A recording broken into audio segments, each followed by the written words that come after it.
Hello friends and welcome to DNMID classes. हम पढ़ रहे थे इलेक्ट्रिक फील्ड एंड चार्ज। का आज हम लोग 12वां लेक्चर कवर करेंगे, जिसमें पिछले वीडियो में हमने कवर कर चुका है 11 लेक्चर और उसमें बहुत सारी चीज़ें कवर की हुई हैं। बहुत सारी चीज़ें हम और आप मिलकर सीखे हुए हैं और हम आपका बहुत सारा धन्यवाद करना चाहते हैं कि आपकी वजह से कह सकते हैं कि हमारा चैनल अच्छे से ग्रो कर रहा है और उसमें ढेर सारे सब्सक्राइबर भी आ रहे हैं। हमारी फैमिली बढ़ती जा रही है, तो हम आशा करते हैं आपसे कि हमारी जो फैमिली है वो इसी तरह से बढ़ती रहे। वीडियो को लाइक करें, शेयर करें और सब्सक्राइब करें। और दोस्तों, मेरे बारे में जान लीजिए, मैं हूं मिथिलेश विश्वकर्मा और मैं आपको इस चैनल पे पढ़ाता हूं फिज़िक्स क्लास 12 का और हाई स्कूल का पढ़ाता हूं साइंस, जिसमें आज हम लोग फिज़िक्स का पढ़ने वाले हैं। कुछ थ्योरीज और कुछ इलेक्ट्रिक फील्ड लाइंस के बारे में पढ़ेंगे, वैद्युत बल रेखाओं के बारे में पढ़ेंगे। हमने पिछले वीडियो में ये बताया था आपसे कि हम अगले वीडियो में पढ़ेंगे वैद्युत फ्लक्स और कूलाम के गॉस प्रमेय पढ़ेंगे। लेकिन दोस्तों, अगर आपको डायरेक्ट ही गॉस प्रमेय पढ़ना स्टार्ट कर देंगे तो आपको समझ में नहीं आएगा। उससे पहले हमें कुछ चीज़ों को जानना होगा जिससे आपको ये बेहतर तरीके से समझ में आए। और देखिए, पढ़ाई एक गेम की तरह होता है, उससे हमें खेलना होता है बेहतर तरीके से। और उसमें जो चैप्टर्स होते हैं वो एक टास्क होते हैं जो अलग अलग दिन में आपको पूरा करना रहता है और बेहतर तरीके से पूरा करना रहता है। लेकिन देखिए, जब तक आपको गेम समझ में नहीं आएगा तब तक आप उस गेम को खेल नहीं पाएंगे। और गेम समझाने का काम हम करते हैं, हमारे चैनल पे होता है। तो प्लीज़ इस चैनल को सब्सक्राइब कीजिए, शेयर कीजिए और ज़्यादा से ज़्यादा लाइक कीजिए, ताकि हम आपके पास दोगुनी हिम्मत से दोबारा पढ़ाने आएँ। तो चलिए आज का हम टॉपिक शुरू करते हैं। आज का टॉपिक है इलेक्ट्रिक फील्ड लाइंस।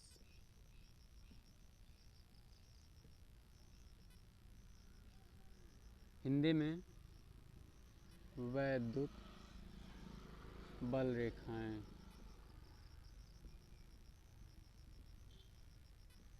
ठीक है, ये आज का हमारा पहला टॉपिक है। इसको पढ़ने से पहले हम उस पहले लेक्चर में चलते हैं, इलेक्ट्रिक चार्ज और इलेक्ट्रिक फील्ड में, जहां हमने आपको पढ़ाया था जो इलेक्ट्रिक चार्ज होता है। ये जो इलेक्ट्रिक चार्ज होता है ये अपने चारों तरफ एक इलेक्ट्रिक फील्ड जनरेट करता है कुछ इस तरह से। जब हम कोई दूसरा टेस्ट पॉजिटिव चार्ज लाके इस फील्ड में रखते हैं तो उस पर एक फोर्स, वो चार्ज जो है, वो टेस्ट चार्ज जो है वो फोर्स एक्सपीरियंस करता है। तो यहाँ पर मान लीजिए कोई टेस्ट चार्ज रखा तो कोई फोर्स एक्सपीरियंस नहीं कर रहा है। लेकिन जब यहाँ पर एक टेस्ट चार्ज ला के रख दिया जा रहा है, यहाँ पर कोई टेस्ट चार्ज ला के रख दिया जा रहा है, तो एक फोर्स एक्सपीरियंस करता है। ठीक है, तो आप देखेंगे उसी फोर्स एक्सपीरियंस की तरह की एक कह सकते हैं, उसी बेस पर हम समझेंगे कि इलेक्ट्रिक फील्ड लाइंस क्या होती हैं। ठीक है, तो मान लीजिए ये एक प्लस क्यू चार्ज है। ठीक है, ये एक चार्ज है और यहाँ एक टेस्ट पॉजिटिव चार्ज रखा हुआ है, क्योंकि जो टेस्ट चार्ज होता है उसको हमेशा पॉजिटिव ही लेते हैं। तो ये क्या करेगा, अब हम कूलॉम के नियम में ये बताए थे कि दो लाइक चार्जेस, यानी दोनों जो दो सजातीय आवेश होते हैं एक दूसरे को प्रतिकर्षित करते हैं, और जो विजातीय आवेश अनलाइक चार्जेस होते हैं एक दूसरे को अट्रैक्ट करते हैं, आकर्षित करते हैं। इसी तरह से हम देखेंगे जो दो पॉजिटिव चार्ज हैं तो ये क्या करेगा, इस पर फोर्स लगाएगा कुछ इस तरह से। ठीक है, और इसका डायरेक्शन क्या होगा,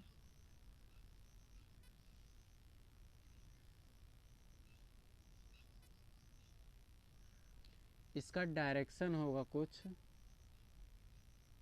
इस तरफ।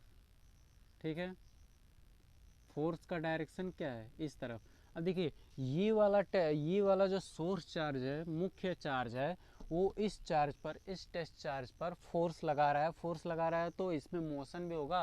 किस डायरेक्शन में मोशन होगा, फोर्स की डायरेक्शन में मोशन होगा। जिस डायरेक्शन में फोर्स लग रहा है उधर ही मोशन होगा। ये बात आप 11th में पढ़े होंगे कि जिस डायरेक्शन में हम फोर्स लगाते हैं उसी डायरेक्शन में मोशन होता है। ठीक है, ये बात आपने समझा। और दोस्तों, हमने ये जो इलेक्ट्रिक ये बनाया है, ये जो लाइन हमने बनाया है, ये काल्पनिक लाइन बनाया है। हमें इलेक्ट्रिक फील्ड लाइन से नहीं, वैद्युत बल रेखाएं दिखती नहीं है। मैंने काल्पनिक बनाया है और सीधा बनाया है। तो ज़रूरी नहीं है कि लाइन सीधा ही हो। ठीक है, ये लाइन ऐसे टेढ़ा भी हो सकता है। अभी हम थोड़ी देर में पढ़ेंगे कि लाइन टेढ़ी कब होती है, कैसे होती है, उसके बारे में हम पढ़ेंगे। ऐसे लाइन टेढ़ी भी हो सकती है, ज़रूरी नहीं है। तो ऐसे टेढ़ी भी हो सकती है, सीधी भी हो सकती है। तो हम इससे ये समझेंगे, मतलब जो इलेक्ट्रिक फील्ड लाइंस है, विद्युत बल रेखाएं होती हैं, उनके बारे में हम इस फिगर से कुछ डेफिनेशन निकाल सकते हैं। कुछ इस तरह से, किसी विद्युत क्षेत्र में खींचा गया वह काल्पनिक वक्र, ये एक विद्युत क्षेत्र है, इसमें मान लीजिए जैसे एक काल्पनिक वक्र खींच दिए, ठीक है। अब यहाँ पर हम स्ट्रेट लाइन बनाए हैं, एक सीधी लाइन बनाया है, क्योंकि हमें ज़रूरत है एक सीधी लाइन की। लेकिन ज़रूरी नहीं कि लाइन सीधी ही हो, ये लाइन आपकी टेढ़ी भी हो सकती है, सीधी भी हो सकती है, ऐसे 90 डिग्री पर मुड़ी हो सकती है, इस तरफ, किसी तरफ, नीचे ऊपर, किसी तरफ मुड़ी हो सकती है। ज़रूरी नहीं है कि सीधे ही हो, ठीक है। तो कह रहे हैं हम, किसी वैद्युत क्षेत्र के अंदर खींचा गया वह काल्पनिक वक्र जो स्वतंत्र धन आवेश की गति की दिशा को व्यक्त करता है। फिर से सुनिएगा, किसी वैद्युत क्षेत्र के अंदर खींचा गया वह काल्पनिक वक्र जो स्वतंत्र धन आवेश के गति की दिशा और उस पर लगने वाले बल को निरूपित करता है या फिर उसको दर्शाता है, वही होता है वैद्युत बल रेखाएं। वही वैद्युत बल रेखाएं होती हैं। क्या होती हैं? वो जो वक्र, जो टेढ़ा वक्र खींचे थे, ये जो टेढ़ा वक्र खींचा जा रहा है, क्या कह रहा है, किसी वैद्युत क्षेत्र में, दोस्तों ये हो गया वैद्युत क्षेत्र अपना, और इसमें एक वक्र खींच दिया जा रहा है, ठीक है। एक वक्र खींच दिया जा रहा है। कैसा वक्र? जब ये वाला चार्ज किसी दूसरे चार्ज पे फोर्स लगा रहा है, तब उस पर वक्र खींचा जा रहा है। और वो जो वक्र खींचा जा रहा है वो एक इलेक्ट्रिक फील्ड में है, ठीक है। एक इलेक्ट्रिक फील्ड में मीन्स एक इलेक्ट्रिक फील्ड में वक्र खींचा जा रहा है, और वो वक्र क्या कर रहा है, एक जो टेस्ट चार्ज रखा हुआ है इलेक्ट्रिक फील्ड में, उस पर जो बल लग रहा है, ठीक है। ये जो टेस्ट चार्ज रखा हुआ है, इस चार्ज के कारण, सोर्स चार्ज के कारण, यानी मूल चार्ज के कारण इस पर जो बल लग रहा है, उसकी दिशा, क्योंकि बल एक सदिश राशि होती है, उसकी दिशा को व्यक्त करता है। अब अगर इस चार्ज पे बल लगेगा तो ये मोशन करेगा, किस डायरेक्शन में? बल की दिशा में।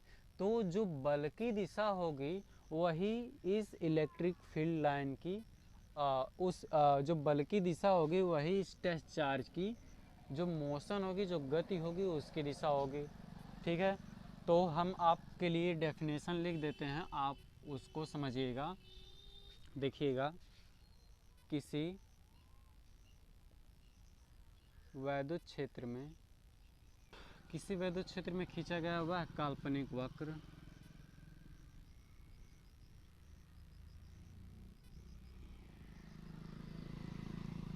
किसी वैद्युत क्षेत्र में खींचा गया वह काल्पनिक वक्र जो स्वतंत्र धन आवेश की गति को व्यक्त करता है, जो स्वतंत्र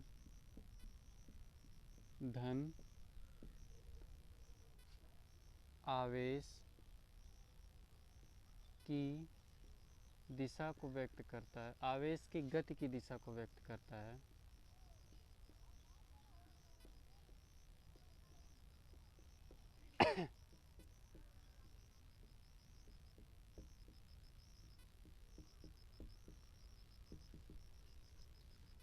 उसे वैद्युत बल रेखा कहते हैं।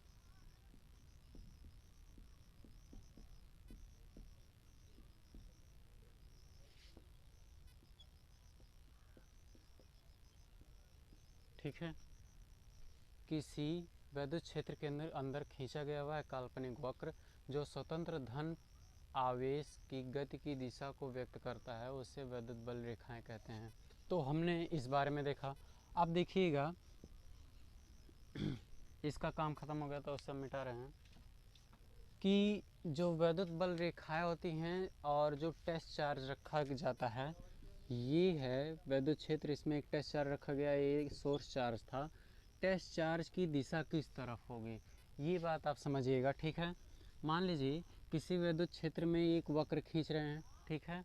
किसी वैद्युत क्षेत्र में एक वक्र खींच रहे हैं, और यहाँ पर किसी बिंदु पर, हम लोअर क्लासेस से ही समझते आ रहे हैं, जब हम कोई लाइन खींचते हैं, कोई लाइन ड्रॉ करते हैं, तो उस पर इनफाइनाइट पॉइंट्स होते हैं, अनंत बिंदु होते हैं। तो उनमें से किसी एक बिंदु पर किसी भी बिंदु पर, जरूरी नहीं है कि किसी पर्टिकुलर यानी किसी विशेष बिंदु पर, किसी एक बिंदु पर हम कोई एक स्पर्शी रेखा खींच दे रहे हैं, उसी वक्र पर किसी एक बिंदु से, वो एक बिंदु पर टेस्ट चार्ज रखते हैं, वहाँ से एक स्पर्शी खींच देते हैं।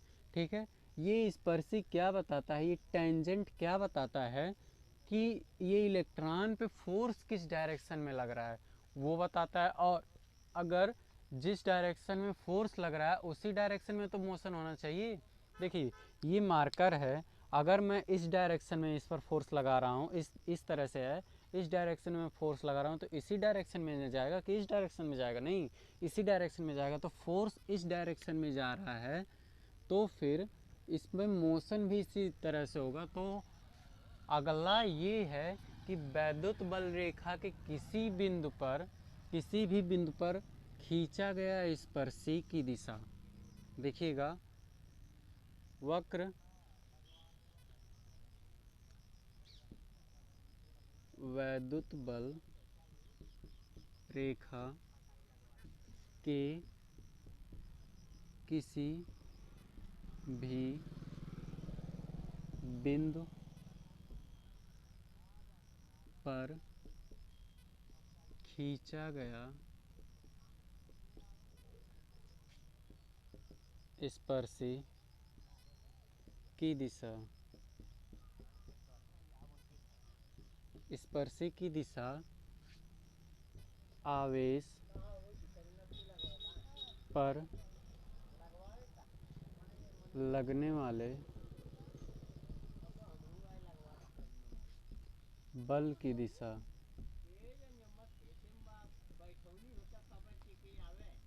तथा आवेश की गति की दिशा को दर्शाता है। देखिए ये हो गया आपका वैद्युत बल रेखा का एक डेफिनेशन। क्या हुआ था, किसी वैद्युत क्षेत्र में खींचा गया वह काल्पनिक वक्र जो किसी स्वतंत्र धन परीक्षण आवेश पर लगने वाले बल तथा उसकी गति की दिशा को व्यक्त करता है, उसे वैद्युत बल रेखा कहते हैं। वैद्युत बल रेखा किसी भी वैद्युत बल रेखा पर कोई भी एक पॉइंट है, ये मान लीजिए एक ऐसे वैद्युत बल रेखा खींच दिए, यहाँ पर एक पॉइंट रख दिए, यहाँ से एक स्पर्शी खींच दिए, ठीक है, तो उस स्पर्शी की जो दिशा होगी, जो टेस्ट चार्ज मोशन कर रहा है उसका जो डायरेक्शन होगा उस स्पर्शी की दिशा वही व्यक्त करता है। ये हमने नया चीज़ सीखा। ठीक है, तो ये हो गया वैद्युत बल रेखाएं। अगर ज़रा हम उसकी प्रॉपर्टी पे थोड़ा सा नज़र डालें तो हमें और अच्छे से समझ में आएगा, जो पढ़ाई का गेम है वो हमें और बेहतर समझ में आएगा, तो और बेहतर मार्क्स को स्कोर कर पाओगे आप।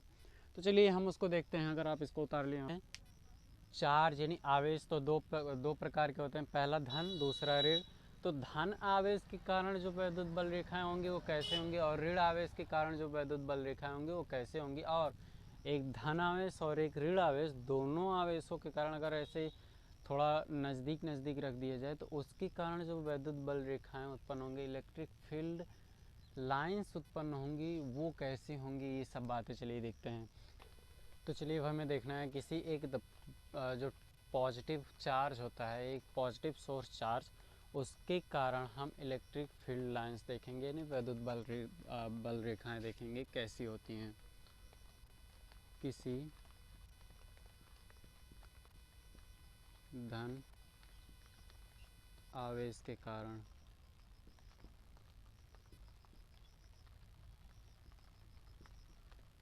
वैद्युत बल रेखाएं, ठीक है, किसी धन आवेश के कारण वैद्युत बल रेखाएं वो कैसे होंगी, ये समझने से जैसे हमने पिछले टॉपिक में समझा है कि वैद्युत क्षेत्र के अंदर रखा गया तो उसमें कुछ वक्र खींचा गया, वो वक्र आवेश पर जो फोर्स लग रहा है उसकी दिशा, आवेश की जो गति की दिशा होती है उसको दर्शाता है, वो इलेक्ट्रिक फील्ड होता है वगैरह वगैरह, ये सब हमने देखा। अब हम चलिए देखते हैं, एक सिंगल चार्ज है, ठीक है, प्लस क्यू, इसके कारण वैद्युत बल रेखाएं कैसे होंगी। ठीक है, इसके कारण वैद्युत बल रेखा, मान लीजिए यहाँ पर कोई टेस्ट चार्ज रखा हुआ है, तो इसी तरह से इस तरह से इस पर जो बल रेखा होगी इस तरफ होगी, इस तरह से यहाँ यहाँ यहाँ यहाँ कई सारा टेस्ट चार्ज रखा हुआ, तो इस तरह से इसमें से बल रेखाएं निकलेंगी इस तरह से। और हाँ, अब देखिए हम यहाँ बोर्ड पे बना रहे हैं जो कि 2D सरफेस है, लेकिन ये ऐसा नहीं होता है। एक बॉल की तरह चार्ज को हम कंसिडर करेंगे। मान लीजिए कि स्पेस में कोई चार्ज है, मान लीजिए स्पेस में कोई चार्ज है, ठीक है, ऐसे ये गोल चार्ज है मान लीजिए। तो इसके हर पॉइंट से, मतलब चारों ओर से, यहाँ से यहाँ से यहाँ से यहाँ से यहाँ से यहाँ से ऊपर से नीचे से, ऐसे हर तरफ से ये इलेक्ट्रिक फील्ड लाइंस निकलेंगी। मतलब देखिएगा, जहाँ जहाँ पॉइंट लगा है, हर तरफ पॉइंट लगा है, इन हर तरफ पॉइंट पे इलेक्ट्रिक फील्ड लाइंस निकलेंगी। यहाँ जो हम बोर्ड पे बना रहे हैं 2D सरफेस है, ऐसा नहीं होता है। चार्ज एक जैसे कि स्फेरिकल होता है, तो उसका जो इलेक्ट्रिक फील्ड लाइंस निकलेंगी वो भी स्फेरिकल ही होंगी। तो ये 2D सरफेस में है, वैसे चार्ज इस तरह से निकलते हैं सीधे सीधे। और इस पर कंक्लूजन क्या निकलता है, जो इलेक्ट्रिक फील्ड लाइन होती है एक प्लस क्यू चार्ज के कारण, एक प्लस क्यू चार्ज के कारण जो इलेक्ट्रिक फील्ड लाइंस होती हैं वो प्लस क्यू से तो निकलती हैं, लेकिन इसका कोई एंड पॉइंट नहीं होता, ये अनंत पे जाके ख़त्म होती हैं। और ये देखिएगा, अगर ये त्रिज्या इस तरह से है, ठीक है, ये इसका त्रिज्या है, रेडियस है, तो ये लाइन क्या हो रहा है, इसके रेडियस के अनुदिश जा रहा है। अगर ये रेडियस है, देखिए ये रेडियस है, तो ये लाइन भी इसके अनुदिश जा रहा है। ऐसे कई सारे रेडियस हो सकते हैं एक वृत्त में, या फिर एक स्फेयर में कई सारे रेडियस हो सकते हैं, अनंत रेडियस हो सकते हैं। जितना उसमें बिंदु है उतना उसमें रेडियस हो सकते हैं।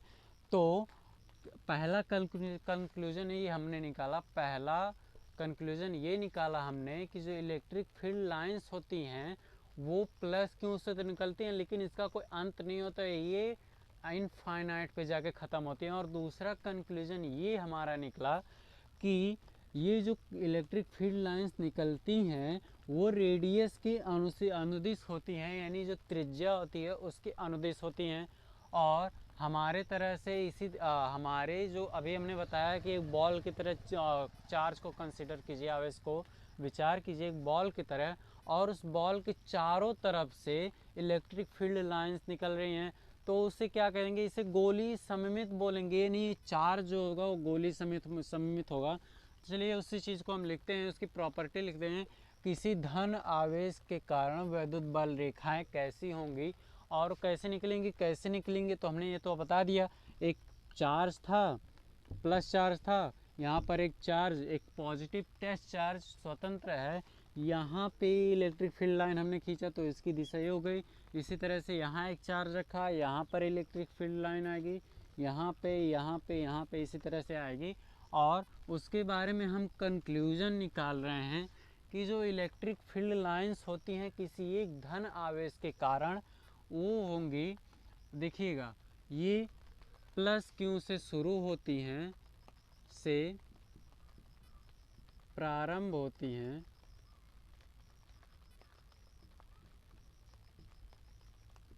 और अनंत अनंत पर जाकर समाप्त होती हैं।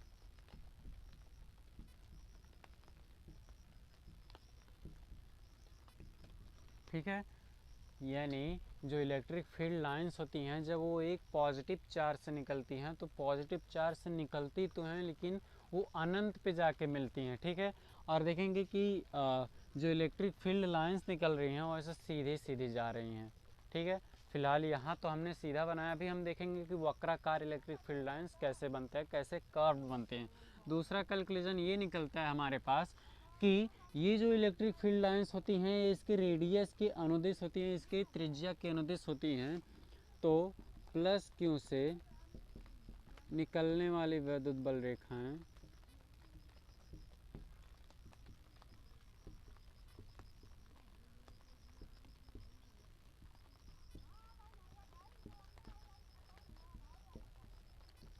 त्रिज्या के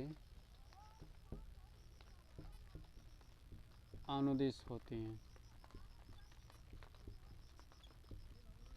और हमारे पास तीसरा कंक्लूजन ये होगा कि यहाँ से निकलने वाली, तीसरा कंक्लूजन, प्लस क्यू से निकलने वाली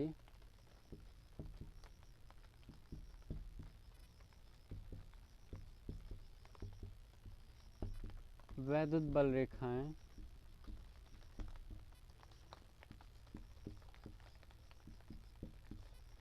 गोलीय सममित होती हैं।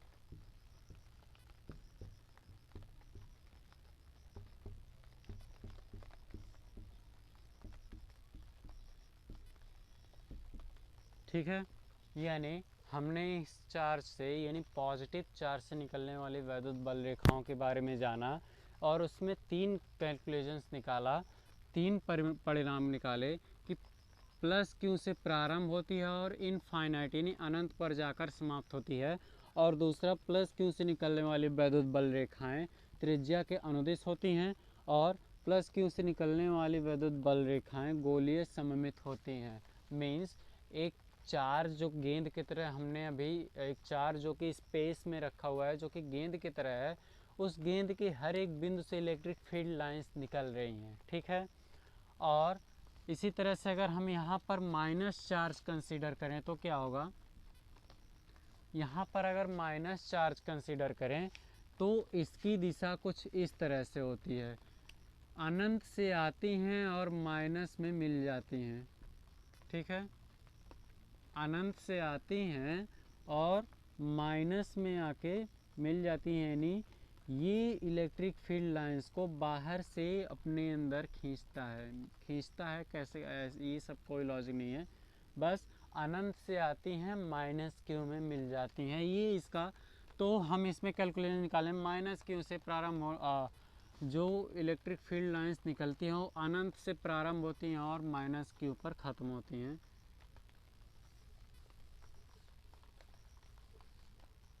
तो पहला ये माइनस क्यू से निकलने वाले वैद्युत बल रेखाएं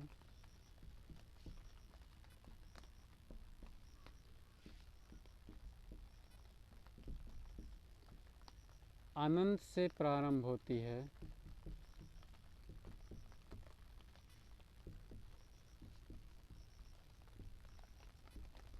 तथा माइनस क्यू पर समाप्त हो जाती है।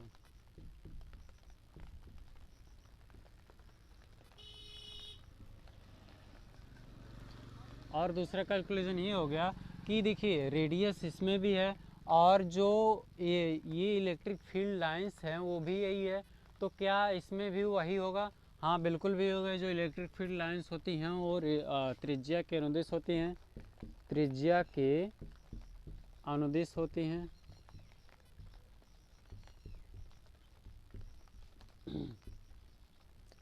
और तीसरा कैलकुलेशन हम ये निकाले फिर से वही, गोलीय सममित होती हैं।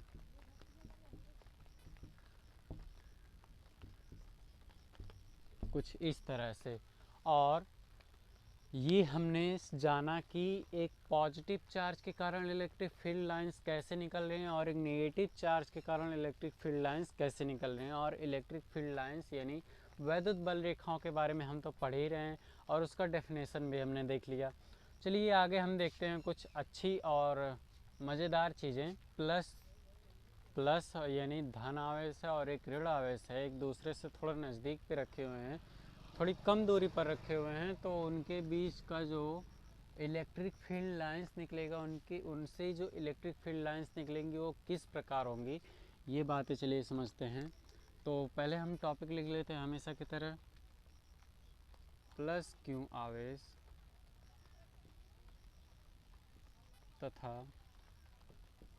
माइनस क्यू आवेश के कारण उत्पन्न वैद्युत बल रेखाएं।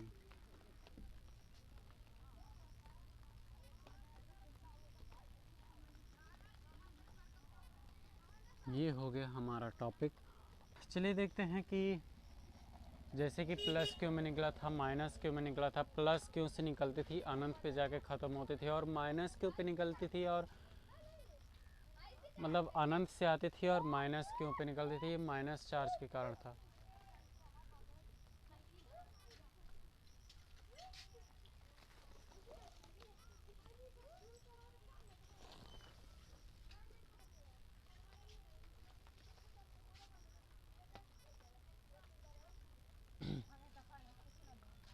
जैसा कि हमने पहले पढ़ा कि प्लस अगर पॉजिटिव चार्ज होता है, धन आवेश होता है, तो उससे जो इलेक्ट्रिक फील्ड लाइंस निकलती हैं वो अनंत पे जाके ख़त्म होती हैं, और माइनस क्यू से इलेक्ट्रिक फील्ड लाइंस जो होती हैं वो अनंत से प्रारंभ होती हैं, माइनस क्यू पे ख़त्म होती हैं, और गोली सममित तो दोनों होती हैं। और इसी तरह से हम देखेंगे प्लस क्यू और माइनस क्यू आवेश के कारण उत्पन्न वैद्युत बल रेखाएँ क्या होती हैं। तो मान लीजिए एक पॉजिटिव चार्ज है, ये एक पॉजिटिव चार्ज है और ये एक नेगेटिव चार्ज है, ठीक है। पॉजिटिव और नेगेटिव चार्ज बना दिया हमने। इसमें से इलेक्ट्रिक फील्ड लाइंस, इसकी प्रॉपर्टी ये होती है कि प्लस क्यू से प्रारंभ होता है और माइनस क्यू पे जाके ख़त्म होता है। देखिए ये क्या करेगा, ये इस इलेक्ट्रिक फील्ड लाइन को अट्रैक्ट कर लेगा, ठीक है। चलिए देखते हैं, ये इस तरह से इसकी दिशा होगी कुछ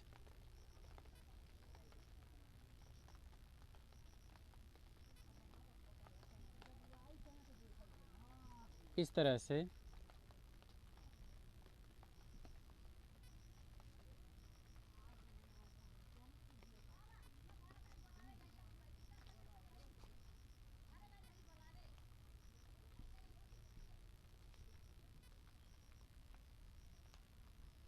दोस्तों हम आपको बता दें कि जो समान परिमाण के आवेश होते हैं, मतलब दो समान परिमाण के आवेश है, एक कूलाम का चार्ज यहाँ है और एक कूलाम का चार्ज यहाँ है। उसकी प्रकृति छोड़िएगा, प्रकृति से नहीं मतलब है।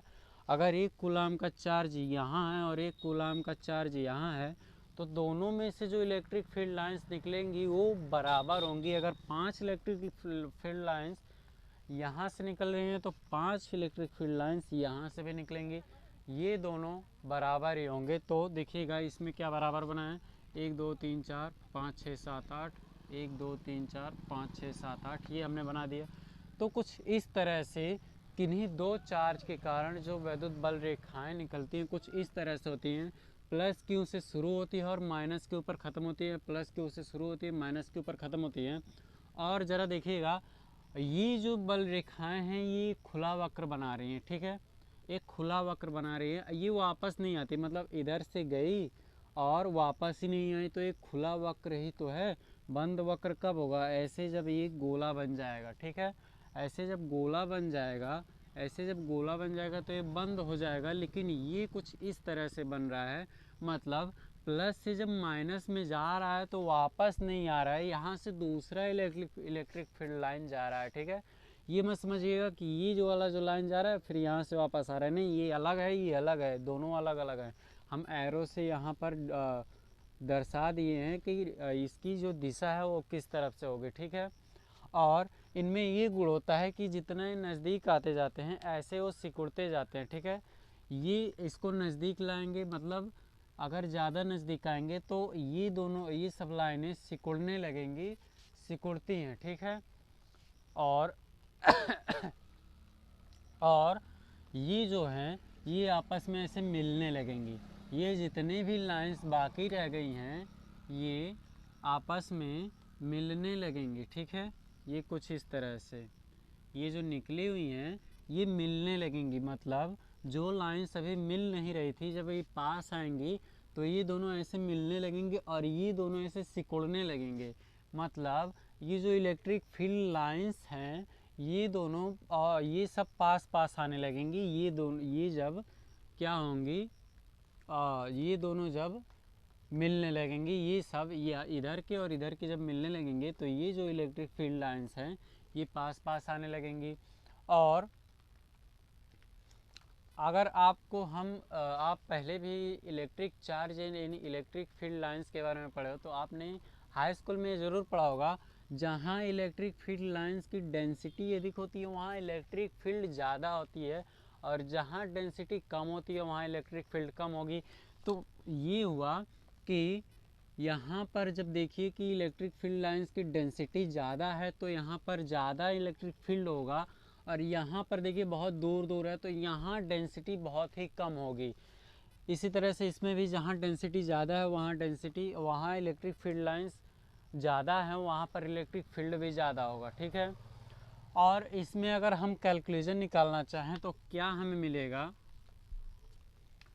प्लस क्यू से आरंभ होती हैं और माइनस क्यू पे जाके ख़त्म हो जाती हैं, और यह लंबाई की दिशा में सिकुड़ती हैं, जिससे आवेश एक दूसरे से आकर्षित होते हैं। मीन्स अब देखिएगा ये क्या होंगे, ये अपनी लंबाई की दिशा में ऐसे ऐसे है ना, ऐसे ये बना हुआ है ना, देखिए ये वाला ऐसे बना है ना, ऐसे ये अपनी लंबाई की दिशा में ऐसे सिकुड़ेंगी। तो क्या होगा, ये मान लीजिए यहाँ पर मान लीजिए दो आवेश हैं, माइनस है, ये मान लीजिए प्लस है। ठीक है, ये हम प्लस चार्ज बना दिए और यहाँ पर एक माइनस चार्ज बना दिए, यहाँ पर एक माइनस चार्ज बना दिए। अब देखिए ये इलेक्ट्रिक फील्ड लाइंस हैं, ये हमारी इलेक्ट्रिक फील्ड लाइंस है। देखिए इस कुछ इस तरह से, यहाँ पर पॉजिटिव चार्ज, यहाँ पर negative charge, electric field lines मान लीजिए मेरी उंगलियां हैं। तो ये जो इलेक्ट्रिक फील्ड लाइंस होती हैं ये अपनी दिशा में ऐसे सिकुड़ने, ऐसे मिलती हैं, और जो नीचे की इलेक्ट्रिक फील्ड लाइंस होती हैं ऐसे सिकुड़ती जाती हैं, ऐसे सिकुड़ती जाती हैं। देखिए ऐसे ऐसे सिकुड़ती जाती हैं, नज़दीक आती जाती है जब ऊपर की लाइंस मिलती हैं। और देखिए दो आवेश, अब इनकी सिकुड़ने के कारण क्या रिएक्शन होता है, क्या इफेक्ट पड़ता है, क्या प्रभाव पड़ता है। देखिए ये जो इलेक्ट्रिक चार्ज हैं जब एक दूसरे से सिकुड़ेंगे, मिलेंगे, तो ऑब्वियसली ये दोनों चार्ज क्या होंगे, ये पॉजिटिव और निगेटिव चार्ज एक दूसरे के नज़दीक आएंगे। ऐसे ऐसे सिकुड़ रहा है तो ये दोनों नज़दीक आएंगे। ठीक है, इस तरह से इनमें सिकुड़ने का गुण होता है, अपनी लंबाई के अनुदिश सिकुड़ने का गुण होता है। तो इस गुण से दोनों जो पॉजिटिव और निगेटिव चार्ज होते हैं एक दूसरे को आकर्षित करते हैं, प्रतिकर्षित नहीं सिर्फ आकर्षित करते हैं। ठीक है, क्योंकि अब देखिए हमने आपको कोलम्बियन लॉ में ये बताया था कि दो अनलाइक चार्जेस एक दूसरे को आकर्षित करते हैं और दो लाइक चार्जेस एक दूसरे को प्रतिकर्षित करते हैं। अब लेकिन वहाँ पर ये व्याख्या नहीं हो पाया था कि कैसे करते हैं। ये इस मेथड से वैद्युत बल के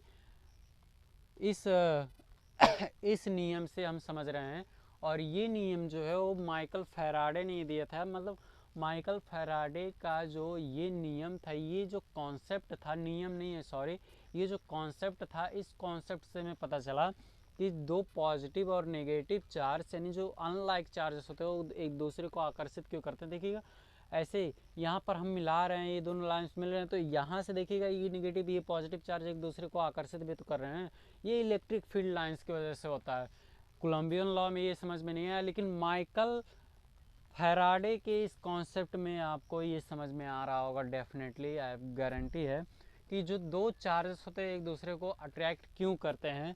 और चलिए हम इसका कैलकुलेशन लिख देते हैं। जो प्लस क्यू और माइनस क्यू के कारण जो वैद्युत बल रेखाएं होती हैं वो पॉजिटिव से शुरू होती हैं और नेगेटिव पे जाके ख़त्म होती हैं। तो इसमें पहला कंक्लूजन ये हो गया कि प्लस क्यू से प्रारंभ होती है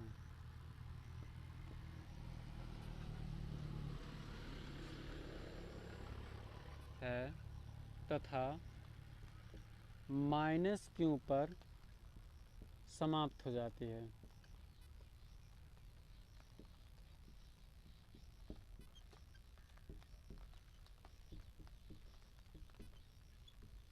ये निकला जैसे कि यहाँ पर हमने बताया प्लस क्यू से निकला माइनस क्यू पे समाप्त, प्लस क्यू से निकला माइनस क्यू पे समाप्त। यहाँ से वापस नहीं आ रही, यहीं पर ख़त्म हो जा रही हैं। ये पहला कंक्लूजन निकला। और दूसरा क्या होता है, दूसरा कंक्लूजन है ये निकला कि अपनी लंबाई के अनुदिश, ये अपनी लंबाई की दिशा में सिकुड़ने का जो गुण रखती हैं वो है। तो ये अपनी लंबाई की, यह अपनी लंबाई के अनुदिश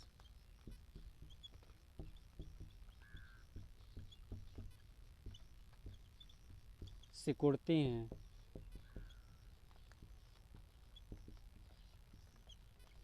और इससे क्या होता है, हमने बताया जब लंबाई के अनुदिश सिकड़ेंगी, लंबाई के अनुदिश से एक दूसरे ऐसे लाइंस मिलेंगी तो ये क्या होगा, चार्ज भी पास आएगा। तो जिससे क्या होता है, जिससे आवेश एक दूसरे को आकर्षित करते हैं।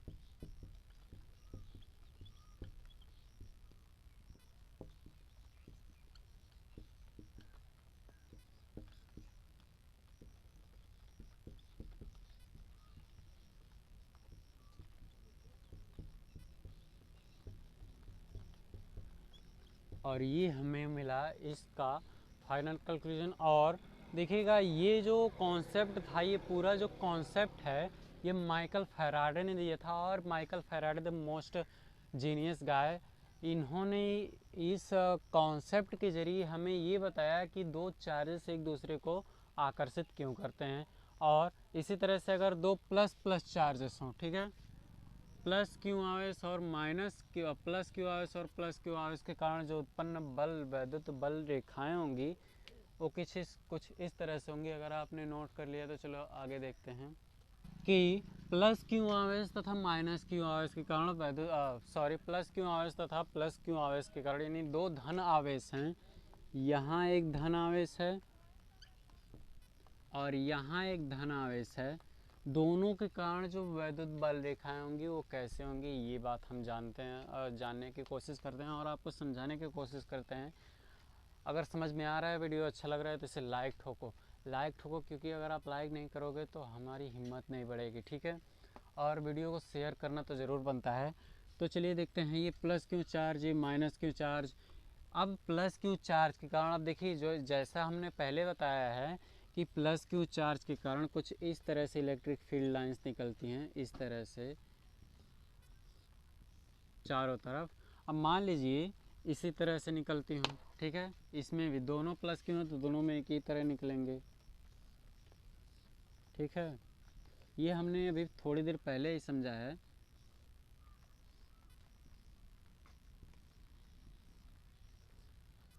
ठीक है, ये हमें मिल गया।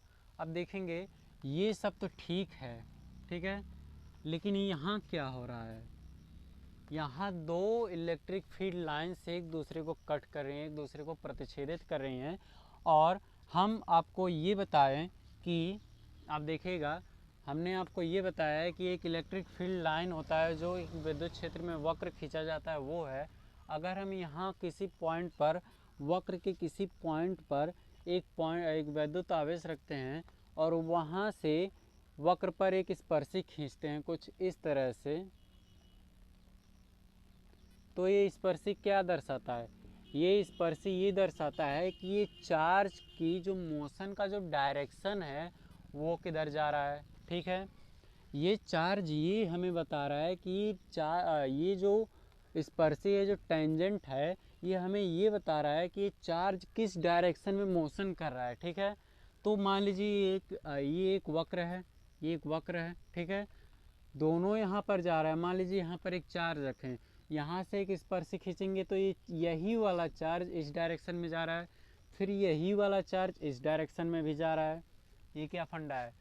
अगर आप ये बात, अगर आपको गहराई समझ में आ रहा हो तो समझ में आएगा कि ये असंभव बातें हो रही है ना। ये असंभव बातें हो रही हैं, क्योंकि जब ये मान लीजिए अगर मैं मार्कर कहीं फेंकता हूँ तो ये जाएगा तो एक बार में तो एक ही साइड में जाएगा, एक ही डायरेक्शन में न जाएगा। ये नहीं होगा कि ये इस डायरेक्शन में भी गया, इस डायरेक्शन में भी गया, नहीं, ये तो बिल्कुल गलत है। तब ये कॉन्सेप्ट तो ये गलत हो जाएगा। तो ये क्या करने लगेगा अब चलिए फिर से यहाँ पर आते हैं। यहाँ पर जो कट कर रहा है, जैसे कि हमने बताया, अगर यहाँ पर पॉइंट रखे तो इसके डायरेक्शन का, यहाँ से पॉइंट रख के यहाँ से एक स्पर्शी खींचे तो जो आवेश का, जो चार्ज का मोशन का डायरेक्शन है वो शो करता है। तो चार्ज केवल एक ही डायरेक्शन में तो मोशन कर सकता है, बार बार कई सारे डायरेक्शन में तो मोशन कर नहीं सकता है। तो हम ये जिससे जानते हैं कि इलेक्ट्रिक फील्ड लाइन जब एक दूसरे के ऐसे पास आती हैं तो एक दूसरे पे प्रेशर लगाती हैं, उसको एक दूसरे को प्रतिकर्षित करती हैं, तो ये कुछ इस तरह से नहीं बनेगा, ठीक है। ये कुछ इस तरह से नहीं बनेगा, ये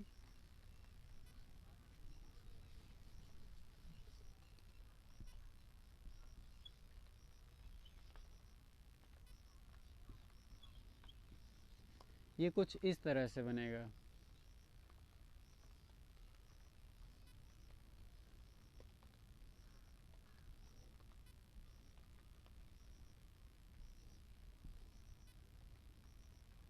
ये इसका डायरेक्शन,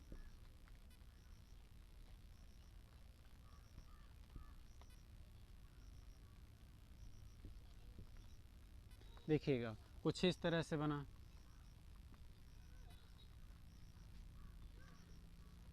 हाँ, अब देखेंगे जैसे जैसे ये अगर हम इस दोनों आवेशों को पास लाते हैं तो ये और इसको रिपल करेगा और रिपल करेगा। मतलब यहाँ पर अगर मिल जा रहा है, देखिए अब यहाँ पर चूँकि हमने पिछले कॉन्सेप्ट में ये समझा कि एक आवेश दो डायरेक्शन में एक साथ गति नहीं कर सकता, मोशन नहीं कर सकता है, तो हमने ये कैलकुलेशन निकाला कि ये जो इलेक्ट्रिक फील्ड लाइंस हैं कुछ इस तरह से निकलने लगेंगी। ठीक है, इधर निकली तो ऐसे मुड़ जाएंगी, बेंड हो जाएंगी। ठीक है, बेंड हो जाएंगी जब इस तरह से, तो इसका कुछ इस तरह से फिगर बनेगा। और इससे ये हमें प्रूफ हो जाता है, ये हमें कैलकुलेशन निकलता है कि जो चार्ज होता है वो एक ही डायरेक्शन में मोशन करेगा। ये तो हमें मिल गया। चार्ज जो पहले दो डायरेक्शन में मोशन करा रहे थे जो कि असंभव था, अब वो एक ही डायरेक्शन में जा रहा है। ठीक है, तो ये हमें मिल गया। तो मतलब ये वाला जो डायग्राम है वो सही है। ठीक है,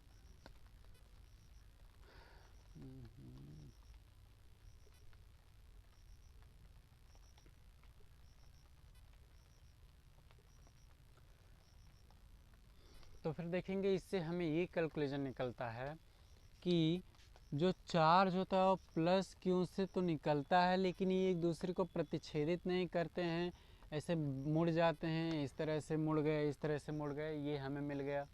ठीक है, अब क्या करेंगे हम लोग तो ये पता चल गया कि इलेक्ट्रिक फील्ड लाइंस कैसे होती हैं। प्लस क्यों, अगर दो प्लस यानी पॉजिटिव चार्जेस हैं तो उसके ज़रिए जो इलेक्ट्रिक फील्ड लाइंस निकल रहे हैं वो किस तरह से हैं। अब हम उसका मेन कैलकुलेशन यानी property of electric field lines के बारे में देखेंगे, यानी वैद्युत बल रेखाओं की विशेषताएं, उनके गुण क्या होते हैं उसके बारे में अब हम समझेंगे। हाँ, देखिएगा यहाँ पर जो इलेक्ट्रिक फील्ड लाइंस है वो डेंस है, मतलब यहाँ पर इलेक्ट्रिक फील्ड लाइन अधिक है, यहाँ पर भी डेंस है, मतलब यहाँ पर भी इलेक्ट्रिक फील्ड लाइंस अधिक है, इलेक्ट्रिक फील्ड अधिक है, उसकी जो इंटेंसिटी है। लेकिन यहाँ पर जब रेयर है, यहाँ पे भी रेयर है, तो वहाँ पर जो इलेक्ट्रिक फील्ड लाइंस है वो कम है, तो यहाँ पर इलेक्ट्रिक फील्ड लाइंस की डेंसिटी कम है। डेंसिटी कम है तो वहाँ पर इलेक्ट्रिक फील्ड की इंटेंसिटी कम हो गई। तो कोई भी चार्ज, कोई भी एक अकेला चार्ज या फिर कोई भी दो चार्ज या फिर तीन चार्ज एक नॉन यूनिफॉर्म इलेक्ट्रिक फील्ड यानी असमान वैद्युत क्षेत्र उत्पन्न करते हैं। ठीक है, एक समान वैद्युत क्षेत्र उत्पन्न नहीं करते। एक समान वैद्युत क्षेत्र का मतलब क्या है कि जहाँ तक वो हो, ठीक है, वहाँ तक उसका जो क्या कहते हैं वैद्युत क्षेत्र हो, मतलब जहाँ तक हो वहाँ तक समान ही होना चाहिए। असमान नहीं होना चाहिए कि कहीं जगह यहाँ पर कम है, यहाँ पर ज़्यादा है, यहाँ पर ज़्यादा है, यहाँ पर कम है, ऐसा नहीं होना चाहिए। ये एक समान वैद्युत क्षेत्र है जहाँ पर हर जगह पर वैद्युत क्षेत्र समान होता है। मान लीजिए यहाँ पर ये एक हमने बना दिया एरिया, यहाँ पर देखिएगा ऐसे है, फिर ऐसे है, फिर ऐसे। देखिए यहाँ पर वैद्युत क्षेत्र ज़्यादा है, यहाँ पर कम है, तो ये असमान हो गया। लेकिन अगर हर जगह पर उतना ही वैद्युत क्षेत्र हो तो उसे एक समान वैद्युत क्षेत्र बोलेंगे। तो एक इलेक्ट्रिक चार्ज के कारण जो वैद्युत क्षेत्र यानी वैद्युत बल रेखाएं होंगी वो अलग अलग जगह पे अलग अलग होंगी, उसकी डेंसिटी अलग अलग होगी। तो क्या होगा कि वहाँ पर जो वैद्युत क्षेत्र उत्पन्न होगा, इलेक्ट्रिक फील्ड उत्पन्न होगा, वो अलग अलग जगहों पर अलग अलग होगी। ठीक है, और अगर हम एक समान वैद्युत क्षेत्र उत्पन्न करना चाहें तो कैसा होगा, चलिए देखते हैं। यहाँ पर एक प्लेट ले लेते हैं और यहाँ पर कोई चार्ज एक समान रूप से यहाँ से वितरित कर देते हैं, यहाँ पर फैला देते हैं, तो इसके ज़रिए जो इलेक्ट्रिक फील्ड निकलेगा, उत्पन्न होगा, वो एक समान होगा। इस तरह से कुछ देखिएगा, यहाँ पर कोई चार्ज रख रहे हैं ऐसे, ठीक है, तो ये कुछ इस तरह से होगा, ऐसे निकलेंगे। तो ये क्या देख रहे हैं आप कि हर जगह पर इलेक्ट्रिक फील्ड इंटेंसिटी जो है वो एक समान है। तो कुछ इस तरह से आप एक समान विद्युत क्षेत्र उत्पन्न कर सकते हो।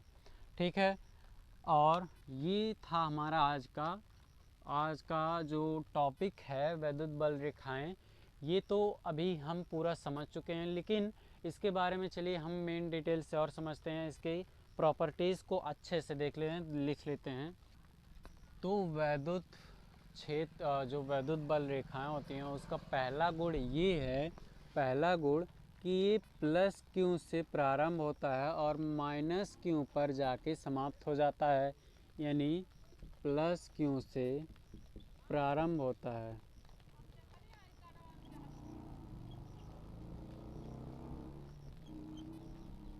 तथा माइनस क्यू पर समाप्त हो जाता है।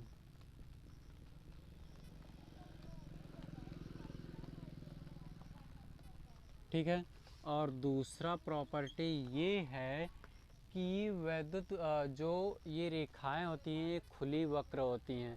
मीन्स ऐसे खुला रहता है, जैसे हमने बताया है कुछ इस तरह से, ये कुछ इस तरह से बनाएंगी। ये मान लीजिए पॉजिटिव है, ये नेगेटिव है, कुछ इस तरह से और कुछ इस तरह से।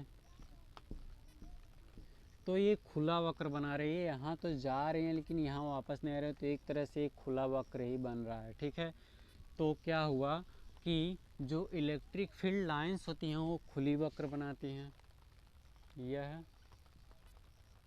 खुला वक्र बनाती हैं।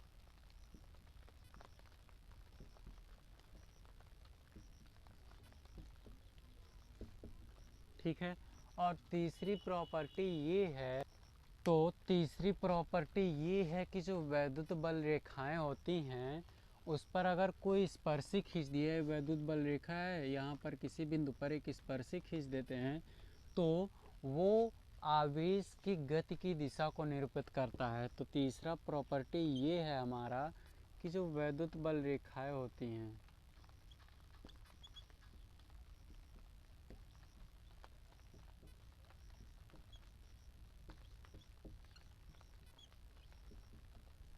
वह उस पर किसी वैद्युत बल रेखा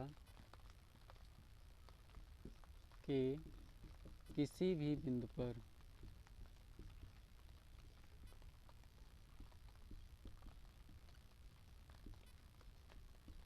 खींचा गया स्पर्शी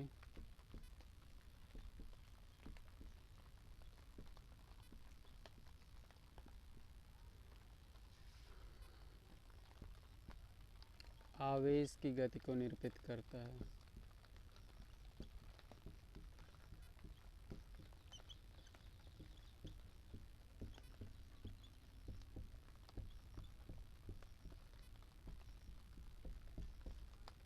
ठीक है, और अपने पास चौथी प्रॉपर्टी ये है कि रेखा का जो घनत्व होता है, वैद्युत बल रेखाओं का जो घनत्व होता है वो उसकी वैद्युत क्षेत्र की तीव्रता के समानुपाती होता है। तो चौथी प्रॉपर्टी है वैद्युत बल रेखाओं का घनत्व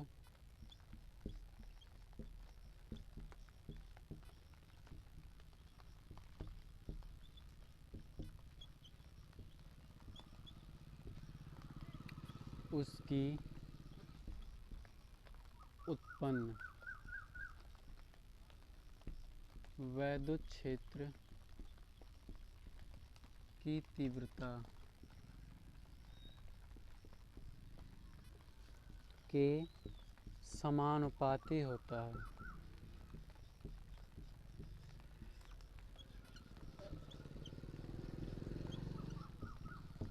ये हो गया, और हमारे पास पांचवी प्रॉपर्टी ये है कि वैद्युत बल रेखाएं एक दूसरे को कभी प्रतिच्छेदित नहीं करती, एक दूसरे को कभी नहीं काटती हैं। तो पांचवी प्रॉपर्टी यह एक दूसरे को प्रतिकर्षित नहीं करती हैं।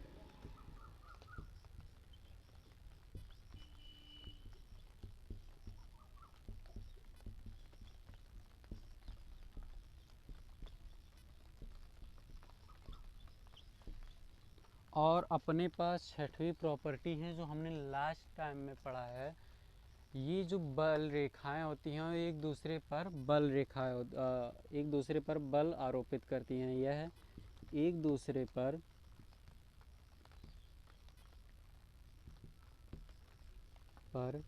बल आरोपित करती हैं।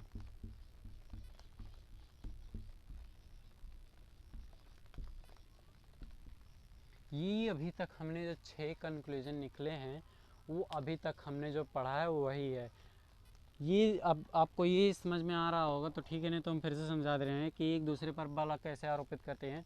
हमने जब प्लस क्यू और माइनस क्यू के द्वारा जो विद्युत बल रेखा निकल रही थी वो जब निकल रही हमने पढ़ा है तो हमने बताया कि ये एक दूसरे को ऐसे एक दूसरे से मिलती हैं, मिलने का प्रयास करती हैं, तो चार्ज एक दूसरे से नज़दीक आने की कोशिश करते हैं, आकर्षित करते हैं, तो उस तरह से एक दूसरे पर बल लगाते हैं। क्या करते हैं, प्रतिच्छेदित नहीं करते हैं। सॉरी, यहाँ पर प्रतिच्छेदित नहीं करते हैं, क्योंकि अगर एक दूसरे को प्रतिच्छेदित करेंगी तो एक चार्ज का जो मोशन का जो डायरेक्शन हो जाएगा वो 2 डायरेक्शन में हो जाएगा, 2 तरफ हो जाएगा, तो ये संभव नहीं है। तो वैद्युत बल रेखाएं जो हैं एक दूसरे को कभी प्रतिच्छेदित नहीं करती हैं, और वैद्युत बल रेखाओं का घनत्व तो उसकी उत्पन्न वैद्युत क्षेत्र की तीव्रता के समानुपाती होता है। जहाँ वैद्युत बल रेखाएं अधिक हैं वहाँ पर वैद्युत क्षेत्र की तीव्रता अधिक है, और जहाँ वैद्युत क्षेत्र की वैद्युत बल रेखाएं कम हैं वहाँ पर वैद्युत क्षेत्र कम होगा। और वैद्युत रेखा के किसी भी बिंदु पर खींचा गया वक्र, मतलब यहाँ एक वक्र है वैद्युत बल और उस पर एक पॉइंट लेके स्पर्शी खींचते हैं, तो जो स्पर्शी की दिशा होती है वो आवेश की गति को निरूपित करती है कि उसका दिशा क्या है, आवेश की गति की दिशा क्या है। और ये बात तो आप बहुत पहले जानते हैं क्योंकि आप बहुत होशियार हो, बहुत टैलेंटेड हो, और आशा करते हैं आपको ये वीडियो बहुत अच्छा लगा होगा, क्योंकि हमने वैद्युत बल रेखाओं को आज बहुत ही डिटेल से समझा है। मैंने इस वीडियो को ये वैद्युत बल रेखाओं को पहले अच्छे से इसलिए नहीं समझाया था क्योंकि ये सही मौका होता जब हम गॉस थ्योरम को पढ़ते हैं, तब ये चीज़ें पढ़ने में थोड़ा सा और मज़ा आता है, क्योंकि जिस चीज़ की ज़रूरत जब होती है वो चीज़ जब तभी मिले तो बहुत अच्छे तरीके से याद होती है। तो हमने अब ये पढ़ा, ठीक है। और आज के लिए सिर्फ इतना ही, क्योंकि वीडियो बहुत लंबा हो जाएगा। और अगर वीडियो अच्छा लगा हो तो उसे लाइक करें, अगर नए चैनल पे नए हों तो उसे सब्सक्राइब करें और शेयर करें। तब तक के लिए नमस्कार, धन्यवाद।